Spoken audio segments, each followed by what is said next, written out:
Hello, इस video में हम लोग बात करने वाले हैं लॉ ऑफ रेसिप्रोकल प्रोपोर्शन के बारे में। ये मूल कंसेप्ट चैप्टर में आता है स्टैंडर्ड 11th के अंदर। तो ये लॉ आपके सामने है, law of reciprocal proportion. When two different elements combine with the same mass of a third element, the ratio in which they do so will be same or simple multiple if both directly combine with each other. इसका क्या मतलब है, इसको example लेके देखते हैं। सबसे पहले आपको 3 एलिमेंट्स कंसिडर करने पड़ेंगे। जैसे मान लो आपने कार्बन, हाइड्रोजन और ऑक्सीजन ले लिया। अब उन 3 एलिमेंट्स में से एक एलिमेंट के साथ बाकी दोनों को कंबाइन करना होगा। मान लो आपने कार्बन के साथ हाइड्रोजन को कंबाइन किया और मान लो मीथेन बनाया। यहाँ पे मीथेन ही क्यों बनाया, कुछ और बना सकते हैं क्या? कुछ भी बना सकते, बट मैंने सिंप्लिसिटी के लिए, पहला एग्जांपल है तो सिंपल रखने के लिए मीथेन लिया। कार्बन को ऑक्सीजन के साथ भी कंबाइन किया और CO2 बनाया। अब अगर मैं एक मॉलिक्यूल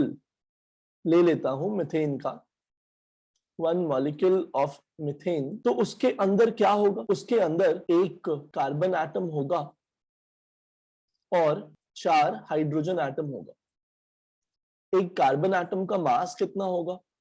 12 AMU। और 4 हाइड्रोजन एटम का मास क्या होगा? 4 AMU। सिमिलरली अगर मैंने एक मॉलिक्यूल CO2 का ले लिया तो उसके अंदर क्या क्या प्रेजेंट होगा? 1 कार्बन एटम जिसका मास है 12 AMU एंड 2 ऑक्सीजन एटम्स जिनका मास हो जाएगा 16 इंटू 2 32 AMU।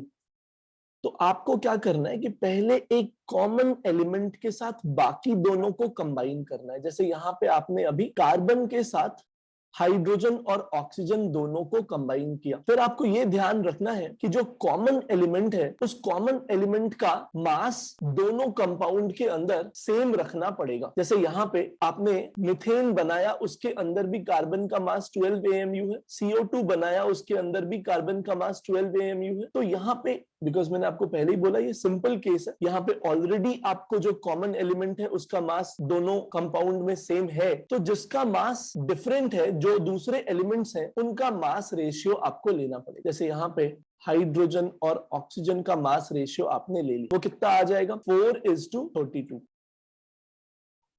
ये रेशियो कितना हो गया? 1:8। तो आपको क्या करना है, एक एलिमेंट कॉमन रखना है और उसके साथ दोनों एलिमेंट का आपको मॉलिक्यूल बनाना है। आपने बना लिया। अब आपको जो कॉमन एलिमेंट है उसका मास दोनों कंपाउंड में सेम रखना है। यहाँ पे ऑलरेडी ये सेम है, अगर ये सेम नहीं होता तो इसको सेम करना पड़ता। उसका भी आपको मैं कुछ एग्जांपल्स दिखाऊंगा। अब जो ये एलिमेंट्स हैं जो पहले कार्बन के साथ कंबाइन हो रहे थे, अब आपको उनको डायरेक्टली कंबाइन करना है। मान लो आपने उनको डायरेक्टली कंबाइन करके H2O बना लिया, तो इसके अंदर अगर आप हाइड्रोजन और ऑक्सीजन का मास रेशियो लोगे तो आपको पता है कि 1 molecule of H2O is having 2 hydrogen atoms, and what is the mass of that 2 AMU? Similarly, 1 oxygen atom is also there. उसका मास कितना होगा? 16 AMU. So, what is the ratio of mass of hydrogen and oxygen in water? So that will be 2:16. That is 1:8. तो यहाँ पे आप ये देख सकते हो कि जब हाइड्रोजन और ऑक्सीजन को मैंने कार्बन के साथ कंबाइन किया था with fixed mass of carbon, तो आपको उनका मास रेशियो क्या आया था? 1:8। और फिर मैंने उनको डायरेक्टली भी कंबाइन किया तो उनका वही मास रेशियो आ गया। तो हम लोग बोलेंगे कि for these molecules for the given data the law of reciprocal proportion holds. अब कभी कभी बच्चा H2O की जगह पे H2O2 बना के भी देखता है कि मान लीजिए मैंने H2O की जगह पे H2O2 बना लिया। अब मास रेशियो क्या होगा? तो आपको पता है कि 1 molecule of H2O2 will have 2 hydrogen atoms जिनका मास क्या हो जाएगा? 2 AMU, and they will also have 2 oxygen atoms जिनका मास कितना हो जाएगा? 32 AMU. So now what is the mass ratio of hydrogen and oxygen? So that will be 1:16.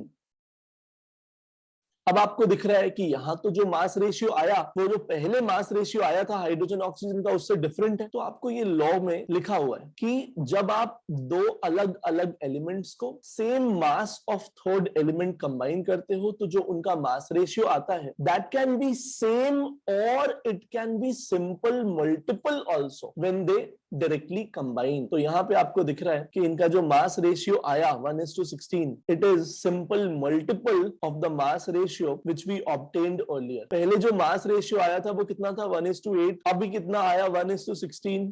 सो हम लोग ये कह सकते हैं कि यहाँ पे मल्टीपल में आ रहा है, 8 का मल्टीपल ही है 16। तो या तो मास रेशियो सेम आएगा या मास रेशियो सिंपल मल्टीपल में आएगा। अब आपको ये भी ध्यान रखना है कि कभी कभी ये मास जो कॉमन एलिमेंट का अपने आप दोनों मॉलिक्यूल के अंदर सेम आ गया था, यहाँ भी 12 यहाँ भी 12, वो सेम नहीं भी हो सकता, तो आपको वहां पे उसको सेम करना पड़ेगा। उसका भी एक एग्जाम्पल देख लेते हैं। मान लीजिए आपने कार्बन लिया, हाइड्रोजन लिया, ऑक्सीजन लिया। कार्बन और हाइड्रोजन को कंबाइन करके इस बार आपने इथेन बना लिया C2H6 और यहाँ कार्बन और ऑक्सीजन को कंबाइन करके आपने CO2 बना लिया। तो आपको पता है कि एक मॉलिक्यूल अगर मैं इथेन का लेता हूं so there will be 2 carbon atoms जिनका मास कितना हो जाएगा 24 AMU।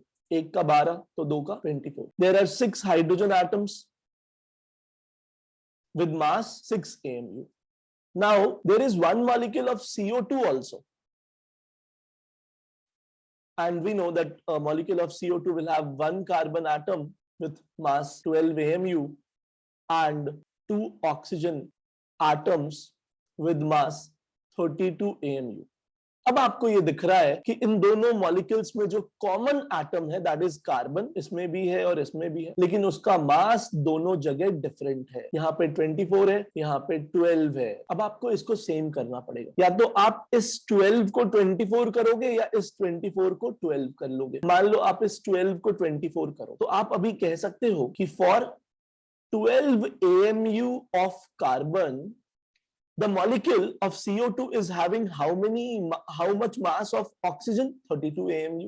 32 AMU of oxygen is there. For 12 AMU mass of carbon, what is the mass of oxygen in the molecule of CO2? 32 AMU. So for 24 AMU of carbon, what will be the mass of oxygen? 64 AMU of oxygen will be there. अब आपने क्या किया कि 24 AMU carbon के लिए oxygen का mass calculate कर लिया। यहाँ पे ऑलरेडी आपको 24 AMU कार्बन के लिए हाइड्रोजन का मास पता है। अब आप हाइड्रोजन और ऑक्सीजन के मास का रेशियो ले सकते हो जब आपने दोनों मॉलिक्यूल में जो कॉमन एलिमेंट था उसके मास को सेम कर लिया। 24 AMU के लिए कितना हाइड्रोजन है? 6 AMU और 24 AMU के लिए कितना ऑक्सीजन है? 64 AMU।